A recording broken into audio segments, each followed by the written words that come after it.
السلام عليكم ورحمة الله.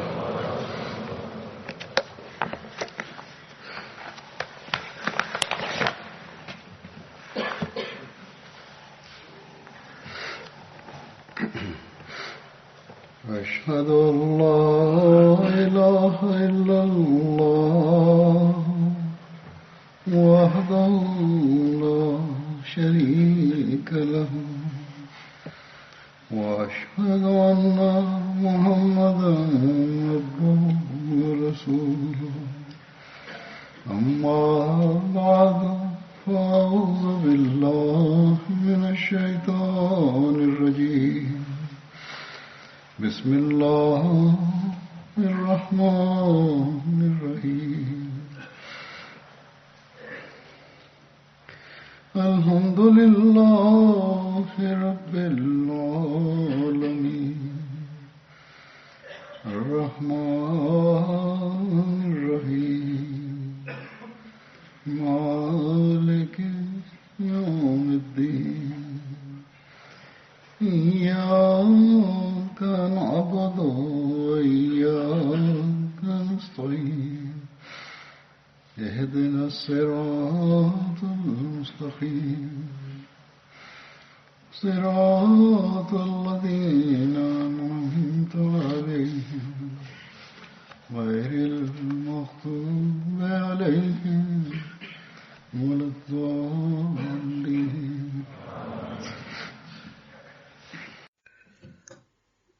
Në hutbën e fundit, bashkë me shpalljen e hapjes zyrtare të vitit të ri financiar të Arkës Vakfe Jadid, kisha lexuar renditjen e shteteve për sa i përket kontributit të tyre në këtë arkë. Në vazhdim kisha lexuar edhe emrat e xhamateve në Angli dhe kisha thënë që Islamabadi kishte siguruar vendin e parë. Rezultati ky që doli i pasakt pas shqyrtimit të shifrave, sipas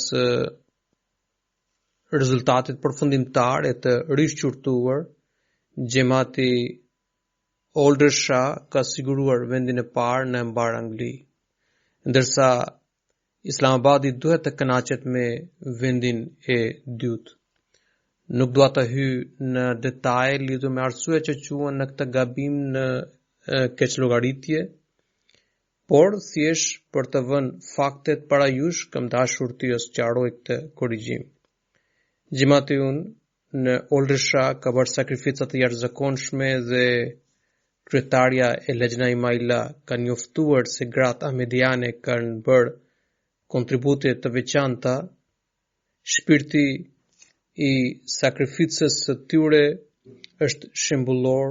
Allahu u ashtoft pasurinë dhe i bekoft ata. Në hutbën e fundit, unë gjithashtu kisha rrëfyer disa ngjarje frymëzuese të sakrificës dhe vetmohimit nga njerëzit e thjeshtë prej vendeve të varfra. Qëllimi im për një përzgjedhje të tillë ishte vetëm të ngjall antarëve të pasur frymën e sakrificës. Përndryshe, edhe në këto vende të zhvilluara ka shumë antarë që kontribuojnë duke shpërfillur nevojat e tyre personale.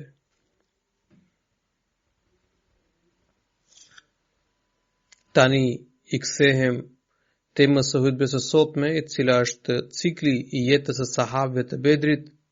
Në hutben e parafundit ishte trajtuar jeta e Saad ibn Ubadës radhiyallahu anhu, temë kjo që vijon edhe sot. Më duhet të bëj një korrigjim lidhur me një referencë që kisha cituar në hutben e parafundit, ndonse e kisha vënë re nevojën e korrigjimit, nuk ua kisha përcjell vërtetjen time punonjësve të grupit kërkimor. Megjithatë, ata më kanë dërguar korrigjimin dhe kështu u qartësova edhe unë lidhur me këtë çështje. Mashallah, ata i përgjigjen kësaj detyre me përkushtim të madh dhe zbulojnë burime duke punuar me mund dhe përpjekje. Megjithatë, nga njëherë për shkak të nxitimit në punë, ata nuk hynë në thellësi të temës dhe citojnë referencat që shkaktojnë përshtjellim, duke ngatruar dy ngjarje të ndryshme, por që janë të ngjashme dhe që ngatrojnë jetën e dy sahabe të ndryshëm. Nga njëherë, mos përzgjedhja e fjalëve të duhura në përkthimin e tekstit burimor nga arabishtja nuk e këshillon mjaftueshëm kontekstin e temës. Sidoqoftë, zyra e kërkimit të studimit e ka ndërguar vetë këtë sqarim, prandaj para se të nis temën e sotme do t'ju tregoj këtë sqarim. Në hutben e 27 dhjetorit mbi jetën e Saad ibn Ubadës radhiyallahu anhu u përmend për lidhjen vllazërore që i dërguari Allahut sallallahu alaihi wasallam kishte krijuar midis Saad ibn Ubadës radhiyallahu anhu dhe Tulejb ibn Umerit radhiyallahu anhu, i cili kishte ardhur duke bërë hijret nga Mekka në Medinë. Ndërsa sipas Ibn Ishakut, i dërguari Allahut sallallahu alaihi wasallam kishte vendosur lidhjen vllazërore midis Saadit dhe Abu Dharr Ghafarit radhiyallahu anhu. Por ekziston edhe një qëndrimi i tretë, i cili u kundërvihet dy qëndrimeve të mëparshme, përkrahasit e këtij qëndrimi, në të cilat bën pjesë edhe Vakidiu, mendojnë se i dërguari Allahut sallallahu alaihi wasallam kishte vendosur lidhje vllazërore midis ensarëve dhe muhaxhirëve para se të zhvillohej betejë e Bedrit. Abu Dharr Ghafariu radhiyallahu anhu nuk kishte mbërritur akoma në Medinë, për këtë arsye ai nuk kishte marrë pjesë në betejat e Bedrit, Uhudit apo Handekut. Kështu koha e ardhjes së tij përputhet me periudhën pas këtyre luftrave. Këto të dhëna për lidhjen e vëllazërisë ose muahat ishin përmendur në kontekstin e jetës së Mundhir ibn Amrit radhiyallahu anhu, por sipas grupit kërkimor, libri nga i cili është marrë ky citim kishte përmendur disa të dhëna për Saad ibn Ubadën radhiyallahu anhu. Prandaj kjo temë ju referua gabimisht Saad ibn Ubadës radhiyallahu anhu, ndërkohë ajo kishte lidhje me Mundhir ibn Amrin radhiyallahu anhu. Këto të dhëna kam përmendur në hutben time të datës 25 janar. Pas këtij korrigjimi vijoj me temën e sotme.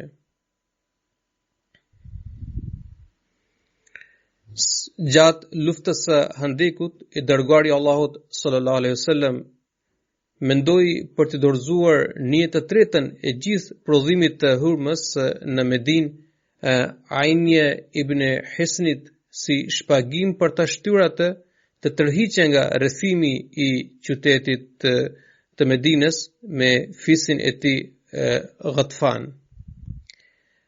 Profeti nuk e diskutoi këtë çështje me askënd, por u kërkoi mendimin Saad ibn Muazit radhiyallahu anhu dhe Saad ibn Ubadës radhiyallahu anhu. Ata e pyetën një zëri profetin sallallahu alaihi wasallam se duke thënë, a keni marrë urdhër prej Zotit për të vepruar në këtë mënyrë? I dërguari Allahut sallallahu alaihi wasallam u përgjigj me mohim. Ata i thanë, pasha Allahun, atëherë nuk do t'i japim asgjë përveç shpatës. Ata do të marrin dënimin që meritojnë për shkak të tradhtisë së tyre dhe shkeljes së marrëveshjes. Domethënë, do të kërkojmë hakun ton me anë të shpatës. I dërguari Allahut sallallahu alaihi wasallam u tha, nuk kam marrë ndonjë urdhër lidhur me këtë çështje, por është thjesht mendimi im personal që kam ndarë me ju. Ata i thanë, o i dërguari Allahut, nëse nuk kanë pritur një sjellje të tillë nga ana jon gjatë kohës së ignorancës, si mund ta presin këtë tani kur ne kemi gjetur udhëzim prej Allahut? I dërguari Allahut sallallahu alaihi wasallam u gëzua nga përgjigjja e tyre. Hazrat Mirza Bashir Ahmedi radhiyallahu anhu ka përshkruar rrethanat e luftës së Handekut me këto fjalë. Ai shkruan: për muslimanët këto ishin ditë të errta, të vështira e të rrezikshme. me zgjatimin e rrethimit atyre u dobësohej rezistenca, ndonse shpirti i tyre ishte mbushur me bindje dhe besnikëri, por trupi i cili i nënshtrohet ligjit të materjes kishte nisur t'i priten forcat. I dërguari i Allahut sallallahu alaihi wasallam shurtoi rrethanat dhe ftoi krerët e ensarëve Saad ibn Muazin dhe Saad ibn Ubaden për diskutim. Së pari, ai i bëri të ditur me gjendjen dhe situatën e brendshme dhe u kërkoi mendimin për hapat që duheshin ndërmarrë për të lehtësuar vuajtjen e muslimanëve. Ai gjithashtu u tha që nëse pranohen, mund t'i dorëzohej fisit Ghatfan një pjesë e taksave të Medinës, si shpagim për të evituar konfliktin e përgjakshëm. Saad ibn Muazi dhe Saad ibn Ubada radhiyallahu anhum ju përgjigjen një zëri: "O i dërguari i Allahut, ne pajtohemi plotësisht me këtë mendim nëse keni marrë ndonjë shpallje hyjnore lidhur me këtë." Profeti sallallahu alaihi wasallam ju përgjigj me mohim se nuk kishte marrë urdhër prej Zotit, por duke parë vuajtjen e banorëve të Medinës, ai donte të diskutonte me ta për të gjetur ndonjë zgjidhje. Ata dy ju përgjigjen një zëri: "Nëse kërkoni mendimin ton, do të themi që nëse nuk jemi dorëzuar para armikut gjatë kohës së ignorancës, pse vallë t'u japim diçka atyre tani kur jemi bërë musliman?" Pastaj ata shtuan duke thënë: "Nuk do t'u japim atyre asgjë përveç tehut të shpatës." I dërguari i Allahut sallallahu alaihi wasallam po brengose për vuajtjen e rëndë që kalonin ansarët. Dhe duke qenë banor vendas të Medinës, profeti sallallahu alaihi wasallam merakose veçanërisht për moralin dhe qëndresën e ansarëve, që të mos dobësohej para rrethimit të gjatë të armikut. Qëllimi i tij nga kërkimi i mendimeve prej dy krerëve të ansarëve ishte të ndoshta gjithashtu të mësonte gjendjen e tyre të brendshme, se mosval u ishte venitur entuziazmi përballë atyre sfilitjeve, ose janë të lodhur e të dërmuar nga mundimet. Profeti sallallahu alaihi wasallam donte t'u jepte zemër dhe t'i ngushëllonte ata. Prandaj ai u pranoi mendimin me entuziazëm dhe kështu muslimanët kalitën qëndresën e tyre në këtë luftë. Në veprën e tij Sirat Khatimun Nabiyyin, Hazrat Mirza Bashir Ahmedi në vijim të luftës së Handekut ka mbajtur një shënim për fisin Banu Qurayza. Ai shkruan: Ebu Sufjani hodhi një hap të kurdisur dhe porositi kryetarin hebre të fisit Banu Nazir, Hayya ibn Akhtab, për të shkuar fshehurazi në terrin e natës drejt kalas së Banu Qurayzas dhe për ta bindur kryetarin e tij, Ka'b ibn Asad, që të bashkohet me të. Kur Hayya ibn Akhtabi mbriti në shtëpinë e Asad ibn Ka'bit, ai në fillim refuzoi të dëgjonte atë, duke thënë që ka bërë marrëveshje me Muhammedin dhe që ai gjithmonë ka respektuar me besnikëri kushtet e pajtuara. Prandaj ai në asnjë mënyrë nuk mund të shkelte marrëveshjen. Megjithatë, Hayya i bëri premtime të rrema në mënyrë kaq djallëzore, saqë Ka'b ibn Asadi u bind për rënien dhe shkatrimin e afërt të Islamit. Ai gjithashtu u zotua me kaq bindje se nuk do të ktheheshin nga Medina derisa nuk do të çrnjosin Islamin. Saqë Ka'bit ju mbush mendja dhe ai besoi plotësisht fjalët e Hayyit. Në këtë mënyrë, pesha e fuqisë së Banu Qurayzas ju bashkua palës kundërshtare, edhe pse ata posedonin fuqinë qysh për herët, por tashmë me bashkimin e Banu Qurayzas, kjo aliancë ishte bërë akoma më e fuqishme. kur I dërguari I Allahut sallallahu alaihi wasallam mësoi për tradhtin e Banu Qurezës, ai në fillim vërtetoi këtë lajm duke dërguar 2 apo 3 herë Zubair ibn al-Awamin në misionet sekrete që të raportonte fshehurazi mbi situatën e brendshme të Banu Qurezës. Pastaj ai dërgoi një delegacion zyrtar të përbërë nga krerët e fisëve Aus dhe Khazraj, gjithsesi Saad ibn Muazin dhe Saad ibn Ubadan, si dhe disa sahabë të tjerë me ndikim drejt fisit Banu Qureza. Ai gjithashtu I porositi ata që në rast se konfirmojnë diçka shqetësuese dhe të papëlqyeshme, nuk duhet të bëjnë atë publike për të shmangur panik të banorët e Medinës. Kur mbritën në qendrën e Banu Qurezës dhe takuan kryetarin e tyre, Ka'b ibn Esedin, njerëzit e tjerë të fisit u shprehen me neveri, largohuni prej këtej, nuk kemi më asnjë marrëveshje me Muhamedin. Me të dëgjuar këto fjalë, delegacioni I sahabëve u ngrit nga vendi dhe u kthye në Medinë. Saad ibn Muazi dhe Saad ibn Ubada radhiyallahu anhum I përsollën këtë lajm të dërguarit të Allahut sallallahu alaihi wasallam. Gjatë luftës së Banu Qurezës, Saad ibn Ubada I ngarkoi devet me hurma për ushqimin e Profetit sallallahu alaihi wasallam dhe muslimanëve të tjerë. Duke parë bujarinë e Saad ibn Muazit, I dërguari I Allahut sallallahu alaihi wasallam ishte shprehur sa I mirë që ka hurma si ushqim.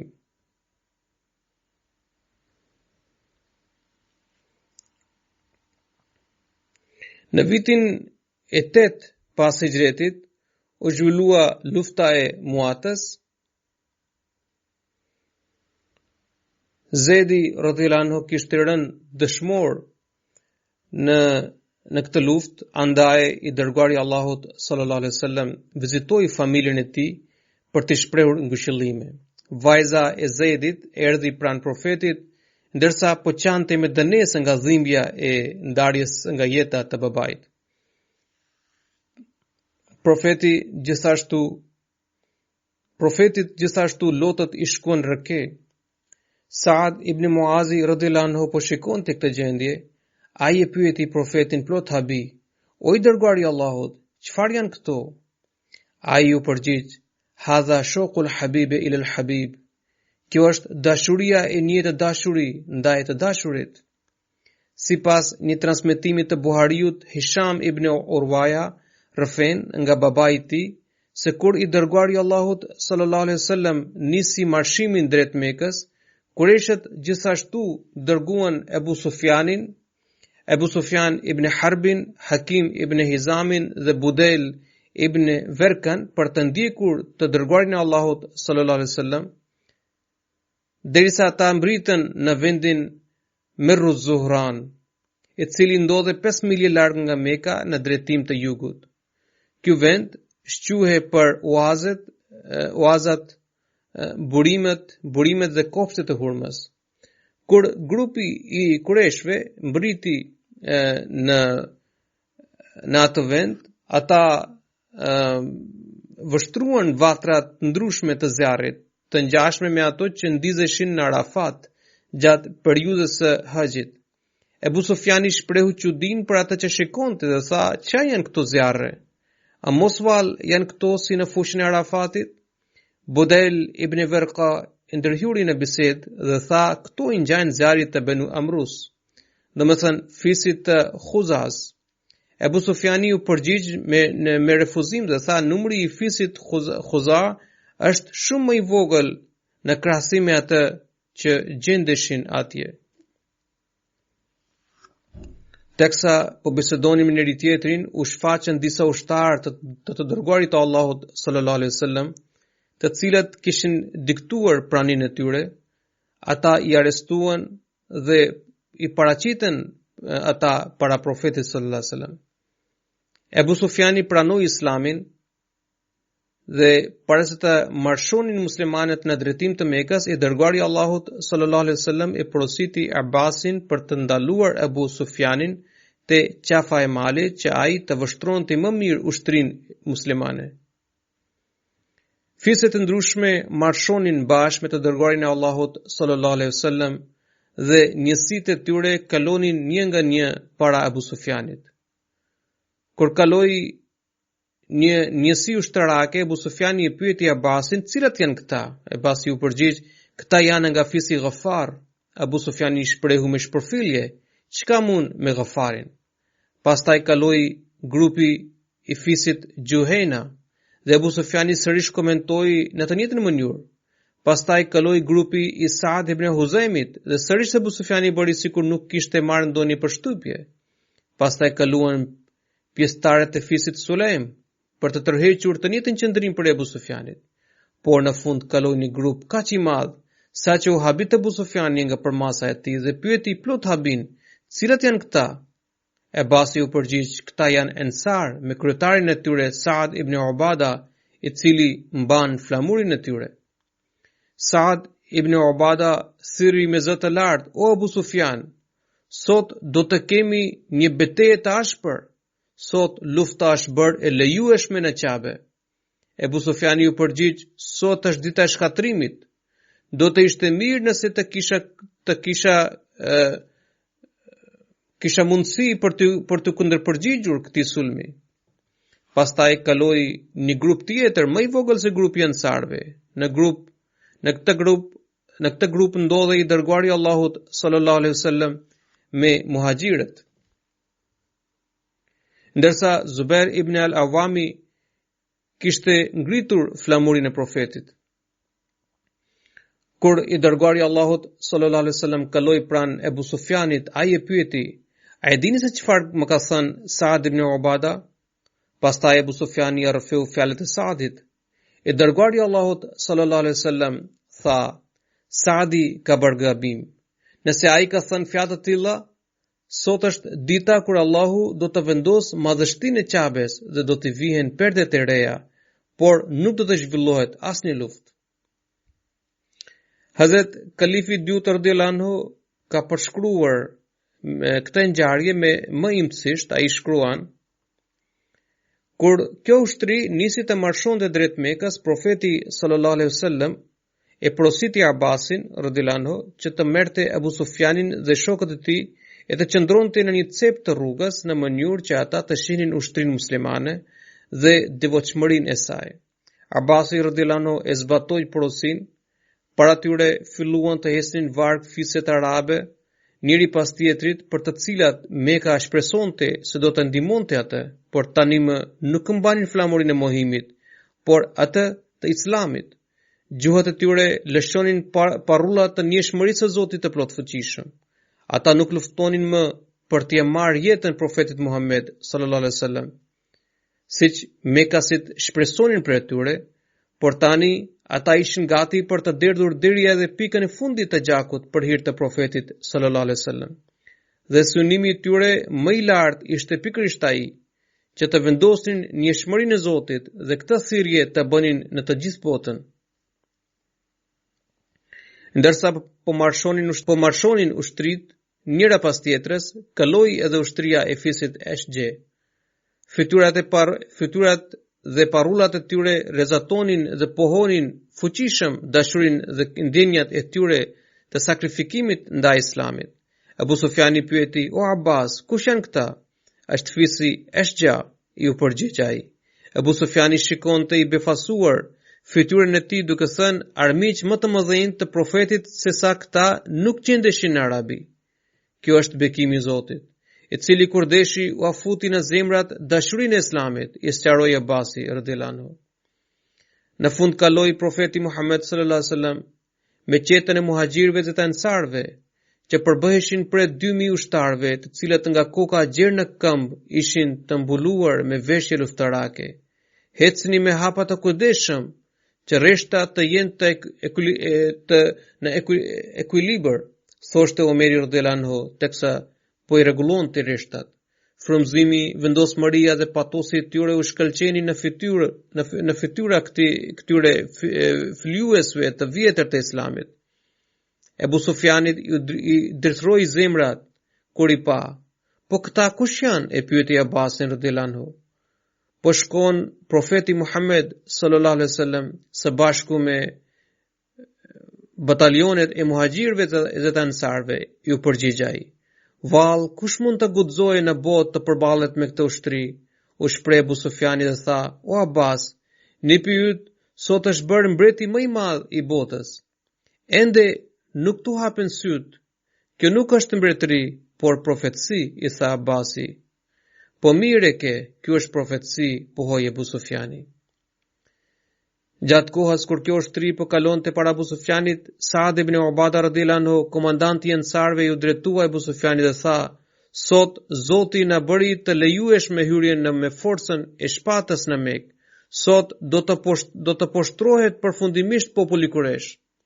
Kur profeti sallallahu alaihi wasallam kaloi pranë Abu Sufjanit, ai i thiri ankueshëm: O i dërguari i Allahut, ai keni dhënë leje popullit tuaj për vrasje?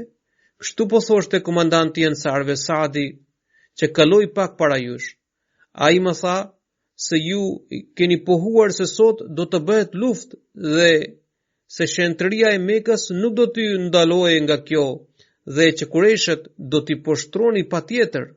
O i dërguari i Allahut, ju jeni njeriu më i mirë, më i mëshirshëm dhe më i përdallimtar ndaj farefisit në botë. A nuk do t'i harroni sot mizorinë e popullit tuaj? Fjalët e Abu Sufjanit u ngjallin mëshirë në zemër dhe edhe muhaxhirëve, të cilët duke dikur zvarriteshin dhe rriheshin në rrugicat e Mekës, që përjashtoheshin nga pronat dhe pasuritë e tyre. Ata thanë: O i dërguari i Allahut, nuk e dim se si do të sillen me Qurayshët. Ensarët që din të gjithë historinë e barbarisë që bënin Mekasit. Profeti sallallahu alaihi wasallam tha: Abu Sufjan, Saadi e ka gabim. Sot është dita e mëshirës. Sot Allah lartësuar do të bekojë me nder Qurayshët dhe qapen. Pastaj profeti i dërgoi Saadit një njeri me urdhërin që flamurin që po mbante ai t'ia dorëzonte djalit të tij, Kaisit, sepse ai do ta zvendësonte në postin e komandantit të ensarve. Në këtë mënyrë, profeti sallallahu alaihi wasallam u dha zemër Mekasve dhe një herësh i mbrojti edhe ensarët që të mos lëndoheshin në shpirt. Për sa i përket Kaisit radhiyallahu anhu, profeti sallallahu alaihi wasallam kishte besim të plotë tek ai, sepse ai ishte jashtëzakonisht shpirt mirë. Për butësinë e tij përmendet në histori. Në kohën kur ai ishte afër vdekjes, disa njerëz i shkuan për vizitë dhe disa jo. Atëherë ai pyeti shokët e tij për mos ardhen e atyre që ai i njihte. Ata thanë: Jeni një njeri i pasur dhe çdo kujt i jepni hua kur ai gjendet në vështirësi. Shumë nga njerëzit e qytetit ju kanë borxh.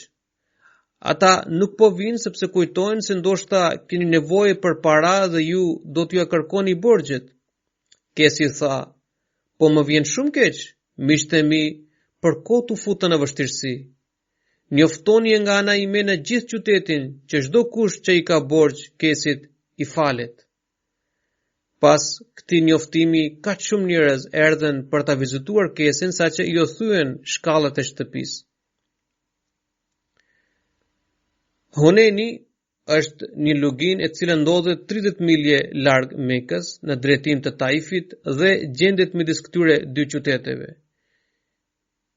Betejë e Hunenit, e cila njihet gjithashtu me emrin tjetër, lufta e Hawazinit, u zhvillua në vitin 8 pas Hijretit, pas triumfit të Mekës.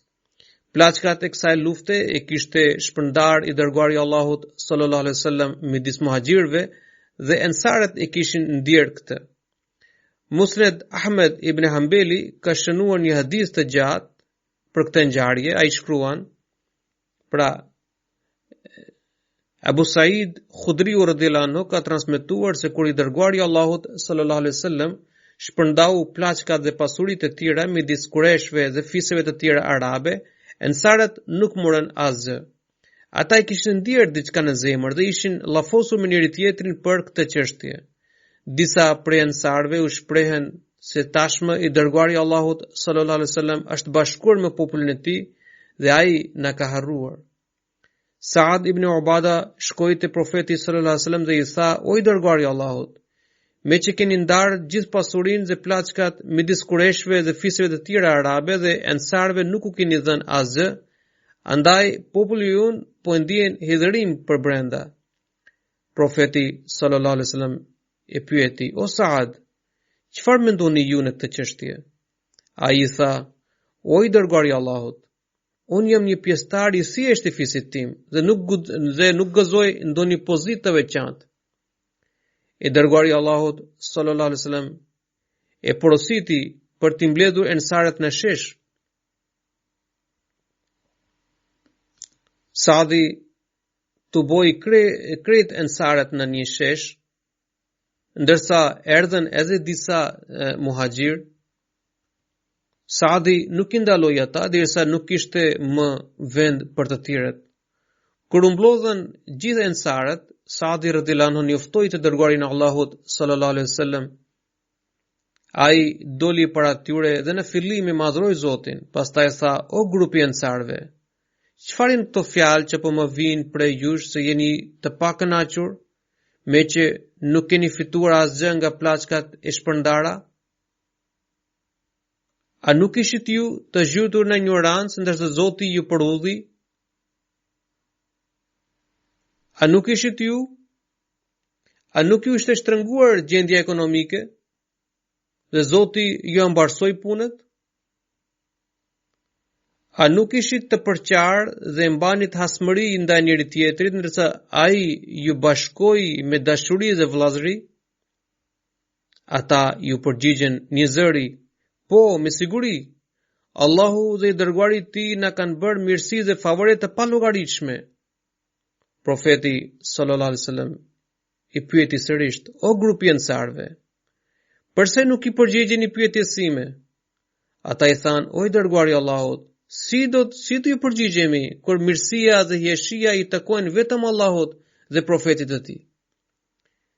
I dërguari I Allahut sallallahu alaihi wasallam u tha: Pasha Allahun, po ta kishit dashur mund ta kishit thënë me të drejtë se ju na kishit ardhur kur populli juaj ju kishte përgënjeshtruar, ndërsa ne ju besuam dhe ju u bindëm. Njerëzit tuaj ju kishin braktisur, ndërsa ne ju mbështetëm. Ju na kishit ardhur kur njerëzit tuaj ju kishin dëbuar dhe përzënë nga shtëpitë tuaja, ndërsa ne ju hapëm dyert dhe ju strehuam. Ne ju gjetëm me familje të madhe dhe vendosëm lidhje të ngushta me ju. O grupi ansarëve, a jeni brengosur për pasurinë e ulët dhe të pavlerë të dunjas? Nëse u kam dhënë pasuri të tjerëve, qëllimi im ka qenë vetëm t'i afroj ata dhe të fuqizoj në besim. O grupi ansarëve, a nuk po kënaqeni se të tjerët të marrin dele, dhi dhe deve, ndërsa ju të ktheni me të dërguarin e Allahut në shtëpitë tuaja? Pasha Allahun, në dorën e të cilit qëndron jeta e Muhamedit, po të mos ishte hijreti, do të isha një prej ansarëve. Nëse njerëzit ecsin në një lugin, kurse ansarët në luginën tjetër, unë do të pëlqej të bashkohem ansarëve. O Allah, mëshiroj ansarët, djemt e tyre dhe mëshiroj mbi djemt e djemve të tyre.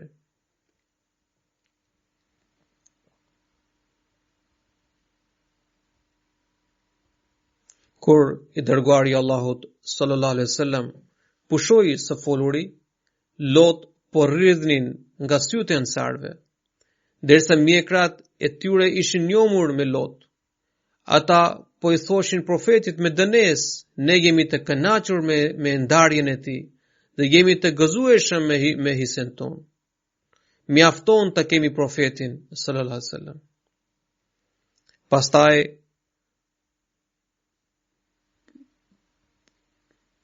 Pastaj dërguari i Allahut sallallahu alaihi wasallam u kthye në shtëpi dhe njerëzit gjithashtu u shpërndan. Kur i dërguari i Allahut sallallahu alaihi wasallam mbriti në Mekë për haxhin e lamtumirës, atij i humb mjeti i udhëtimit, pra deveja. I dërguari i Allahut sallallahu alaihi wasallam dhe Abu Bekri radhiyallahu anhu kishin të njëjtin deve, të cilën e ruante një shërbëtor i Abu Bekrit radhiyallahu anhu, dhe ai e kishte humbur atë gjatë natës. Sefwan ibn Mu'attili, i cili ecte në fund të karvanit, kishte gjetur atë deve me gjithë ngarkesën. Kur Saad ibn Ubada radhiyallahu anhu dëgjoi këtë ngjarje për humbjen e deves së profetit sallallahu alaihi wasallam, ai dhe djali i tij Qaisi shkuan më një herë te i dërguari i Allahut bashkë me një deve të ngarkuar. I dërguari i Allahut sallallahu alaihi wasallam qëndronte te pragu i derës dhe në atë moment ai kishte mësuar se ja kishin gjetur deven. Saadi radhiyallahu anhu nuk e dinte këtë, prandaj ai ju drejtua të dërguarit të Allahut sallallahu alaihi wasallam dhe i tha: "O profeti i Allahut, kemi mësuar se ju është humbur deveja në të cilën po udhtonit. Ne kemi sjell një deve tjetër që t'ju shërbej." I dërguari i Allahut sallallahu alaihi wasallam ju përgjigj: "Allahu i Madhërisëm na ka bashkuar me deven e humbur, andaj kthehuni me deven tuaj. Allahu ju bekoft." Usama ibn Zaidi radhiyallahu anhu rëfen se vajza e të dërguarit të Allahut sallallahu alaihi wasallam i përsolli, i çoi mesazh se fëmia e saj ishte në gjendje të rëndë dhe në gramat e fundit dhe i kërkoi që të vinte në shtëpi. I dërguari i Allahut sallallahu alaihi wasallam i ktheu përgjigjen që çdo gjë që dhuron ose merr Allahu i takon atij. Ai ka caktuar një afat për çdo gjë, prandaj mbahu durimit dhe kërko pëlqimin e Allahut. Pas pak kohe, ajo kërkoi sërish me ngulm që i dërguari i Allahut sallallahu alaihi wasallam të vinte në shtëpinë e saj. Profeti sallallahu alaihi wasallam shkoi në shtëpinë e saj bashkë me Saad ibn Ubadan, Muaz ibn Jablin, Ubay ibn Ka'bin, Zaid ibn Thabitin dhe sahabë të tjerë. Kur i dërguari i Allahut sallallahu alaihi wasallam hyri në shtëpi, ata e solën fëmijën pranë tij, teksa ishte në gramat e vdekjes. Fëmia rënkonte nga dhimbja dhe nxirrte tinguj të përvajshëm.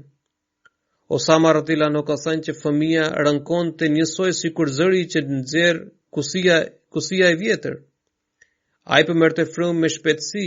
Kur i dërguari i Allahut sallallahu alaihi wasallam gjeti fëmijën në këtë gjendje, lotët i përshkuan faqes. Saadi e pyeti: "O i dërguari i Allahut, çfarë është kjo?" Ai i tha: "Kjo është mëshira e Allahut, që ai ka ngulitur në natyrën e njerëzve. Allah i mëshiron vetëm ata që sillen me të tjerët me mëshirë dhe dëmshuri. Kjo është mirësi prej Allahut." Abdullah ibn Umar radhiyallahu anhu ka rëfyer se një herë Saad ibn Ubada radhiyallahu anhu vuante nga një sëmundje dhe i dërguari i Allahut sallallahu alaihi wasallam vizitoi atë bashkë me Abdurrahman ibn Aufin, Saad ibn Abi Waqasin dhe Abdullah ibn Masudin. Me që Saadi ishte në gjendje të rëndë dhe i kishin rrethuar gjithë anëtarët e familjes, i dërguari i Allahut sallallahu alaihi wasallam u shqetësua për të dhe pyeti se a mos kishte ndruar jetë ai? Ata ju përgjigjen se ai ishte i gjallë. I dërguari i Allahut sallallahu alaihi wasallam ju afrua dhe pa nga afër gjendjen e tij. Duke parë në këtë gjendje, profeti sallallahu alaihi wasallam nisi të qante, ndërsa sahabët gjithashtu qanin me ngashërim. I dërguari i Allahut sallallahu alaihi wasallam u tha: "A nuk shikoni? Allahu nuk ndëshkon për shkak të lotëve që derdhen syt dhe zemrave që i ka pushtuar dhimbja, por ai do të ndëshkojë njeriu apo do ta mëshirojë atë për shkak të kësaj." Profeti bëri me shenje ka gjuha. Pastaj tha: "Allahu dënon të vdekurin për shkak të vajtimit që i bëjnë familjarët." Kjo ngjarje tregon se i dërguari i Allahut sallallahu alaihi wasallam nuk ka ndaluar nga të qarat, por ka ndaluar që njeriu të shpreh pakënaqësi ndaj vullnetit dhe saktimit të Allahut. Nëse lotët derdhen nga syt për të fituar pëlqimin e Allahut, ato tërheqin mëshirën e tij. Por nëse dalin si shfaqje e mospëlqimit dhe mosbindjes, duke i shtuar vajtimi, ato tërheqin zemrimin e Allahut. Abdullah ibn Omeri radhiyallahu anhu ka transmetuar se ne ndodheshim në praninë e të dërguarit të Allahut sallallahu alaihi wasallam, kur i erdhi një person prej ansarve, ai i bëri selam profetit sallallahu alaihi wasallam. Kur mati të kthehe, ai e pyeti: "O vëlla ansar, si është vllai im Saad ibn Ubada?" Ai ju përgjigj profetit se është më mirë. E dërguari i Allahut sallallahu alaihi wasallam e pyeti sahabët: "Kush nga ju dëshiron të më shoqërojë për vizitë tek Saadi?" Sahabët u ngritën për të shoqëruar profetin sallallahu alaihi wasallam. Ne ishim paka shumë 10 persona dhe ishim të zbasur dhe nuk ishim rregulluar as kapuç e këmish. Ne nxituam për të shkuar te Saad ibn Ubada. Kur mbritëm në shtëpinë e tij, ai ishte i shtrirë dhe njerëzit e kishin rrethuar nga të gjitha anët. Duke parë të dërguarin e Allahut sallallahu alaihi wasallam, ata u tërhoqën që të afrohe profeti sallallahu alaihi wasallam. Kjo hadith është transmetuar nga Imam Muslimi dhe në vazhdim rrëfet ngjarja e lartë përmendur. Jabir ibn Abdullah ibn Harami transmeton se babai im më porositi për të përgatitur harira. Harira është një gatim i famshëm arab që përgatitet me miell elbi, gjalp dhe ujë, ndërsa sipas fjalorit të hadithit, harira përgatitet me miell dhe qumësht. Sidoqoftë, Jabir ibn Abdullahu transmeton se babai im më porositi të përgatisja hariren, të cilën e solate i dërguari i Allahut sallallahu alaihi wasallam. Ai ishte në shtëpi dhe më pyeti: "Jabir, a është me mish ky?" Unë ju përgjigja: "O i dërguari i Allahut, kjo është harire që kam gatuar sipas porosisë së babait tim dhe i kam sjell për ju." Kur u ktheva në shtëpi, babai im më pyeti se a e kisha parë të dërguarin e Allahut sallallahu alaihi wasallam. Unë ju përgjigja: "Po." Pastaj më pyeti se a ma kishte thënë diçka i dërguari i Allahut sallallahu alaihi wasallam, dhe unë i thash se profeti më kishte pyetur se a ishte ajo ndonjë gjell me mish. Babai im, duke dëgjuar bisedën time, mendoi se ndoshta i hahet mishi të dërguarit të Allahut sallallahu alaihi wasallam, dhe të nesërmen ai theri një dhi dhe përgatiti mish të pjekur. Pastaj më porositi për të quar atë te i dërguari i Allahut sallallahu alaihi wasallam. Kështu Jabiri e mori mishin dhe i dha të dërguarit të Allahut sallallahu alaihi wasallam. Ai ju lut Allahut me këto fjalë: "O Allah, bekoj Abdullah ibn Amr ibn Haramin dhe Saad ibn Ubadën dhe shpërblej ata me të mirat."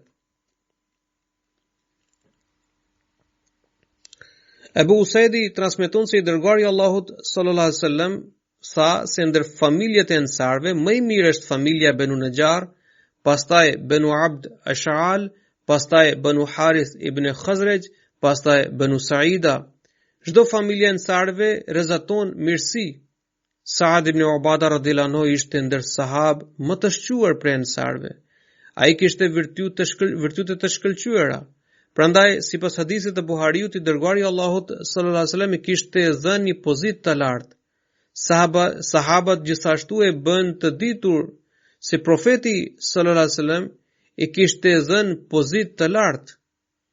Ebu Usaid Ansariu radhiyallahu anhu ka rrëfyer se i dërguari i Allahut sallallahu alaihi wasallam ka thënë se shtëpia më e shkëlqyer e ansarve është e Banu Najjarve, pastaj të Banu Ash'alit, pastaj të Banu Harith ibn Khazrejit, pastaj të Banu Saides.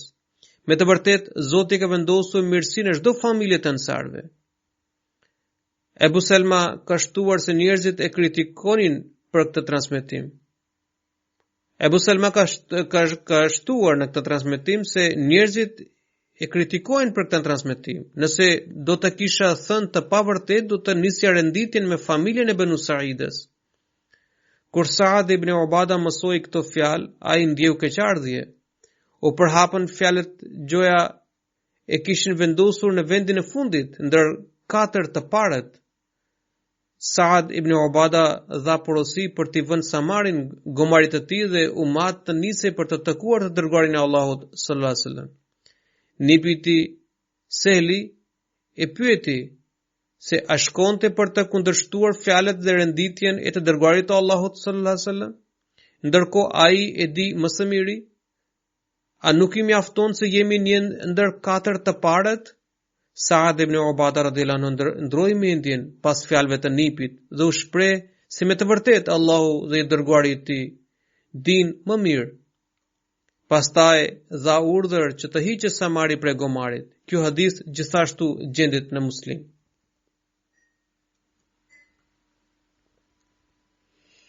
Hisham ibn Urwa radhiyallahu anhu ka transmetuar nga babai i tij se Saad ibn Ubada radhiyallahu anhu bënte këtë lutje: O Allah, më bëj të lavdishëm dhe dhuro më respekt dhe nderim.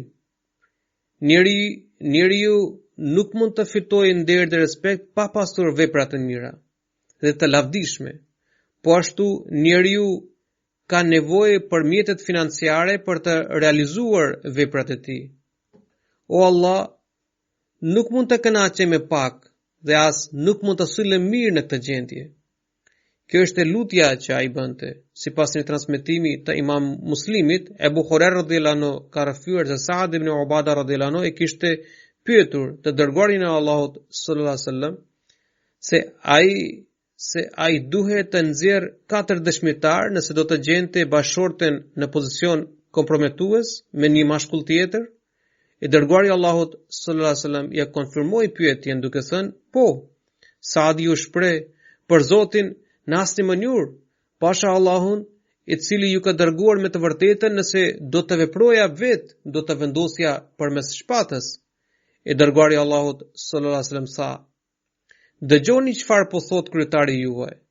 Ai është sedërmadh, por unë kam më shumë sedër se ai, ndërsa Allahu ka më shumë sedër se mua. Lidhur me këtë temë, gjendet një transmetim në Muslim, Mughira ibn Sha'ba rrëfen se Saad ibn Ubada kishte thënë se nëse do të gjente bashorten e tij me një mashkull tjetër në një pozicion komprometues, ai do ta vriste atë, duke qelluar me anën e mpret të shpatës. Kur i dërguari i Allahut sallallahu alaihi wasallam mësoi se çfarë kishte thënë Saadi, ai u shpreh duke thënë: Ndoshta po habiteni me sedrën e Saadit. Pasha Allahun, unë jem më sedërma se Saadi, ndërsa Allahu ka më shumë sedër se unë.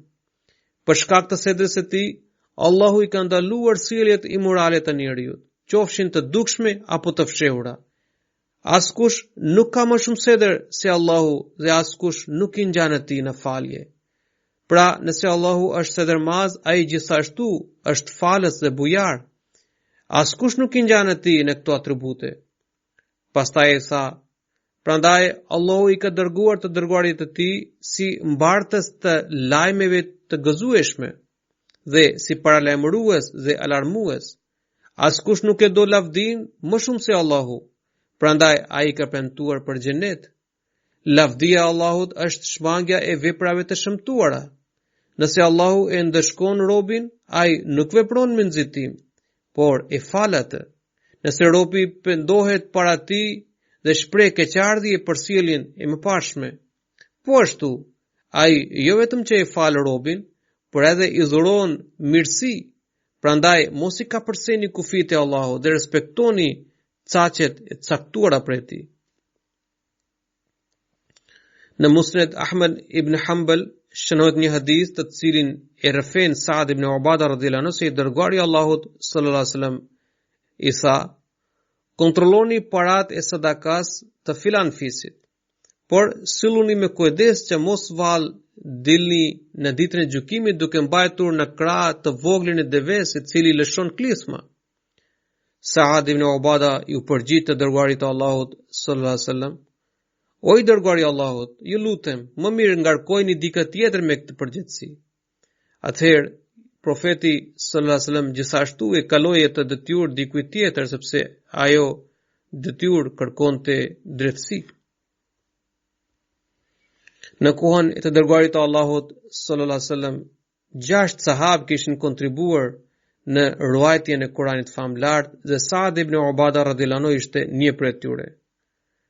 Kalifi i dytë radhiyallahu anhu ka shkruar se emrat e hafizëve të shquar ndër ensarët janë si më poshtë: Ubada ibn Samiti, Muadhi, Majma ibn Harith, Fazala ibn Ubaid, Musailama ibn Mukhallad, Abu Darda, Zaid ibn Thabiti, Ubay ibn Ka'bi, Saad ibn Ubada dhe Ummi Verka.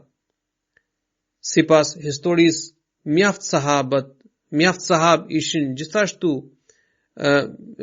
kishin gjithashtu mësuar Kuranin famlar përmendesh. Inshallah, pjesa tjetër që mbetet nga historia e tij do të trajtohet në të ardhmen.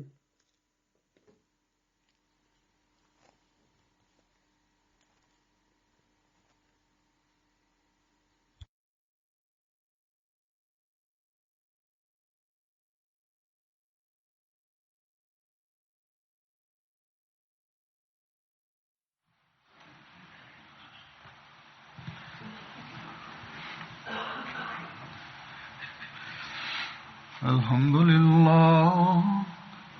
لله نحمده ونستعينه ونستغفره ونؤمن به ونتوكل عليه ونعوذ بالله من شرور أنفسنا ومن سيئات أعمالنا من يهده الله فلا مضل له ومن يضلل فلا هادي له ونشهد أن لا إله إلا الله ونشهد أن محمدا عبده ورسوله عباد الله رحمكم الله إن الله يأمر بالعدل والإحسان وإيتاء ذي القربى وينهى عن الفحشاء والمنكر والبغي يعظكم لعلكم تذكرون اذكروا الله يذكركم وادعوه يستجب لكم ولذكر الله أكبر.